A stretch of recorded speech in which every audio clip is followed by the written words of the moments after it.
aqui. Agora eu vou dando a segunda para ficar assim, ó, para você colocar as maior agora.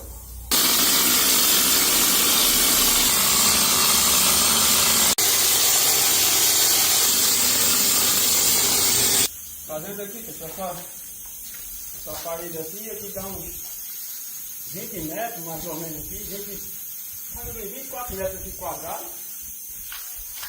E eu estou usando as armações P3 para fazer esse projetado aqui. Fazer aquele acabamento agora.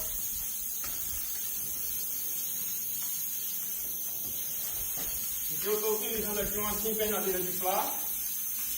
Nesse acabamento eu faço também com uma colher de pedreiro também.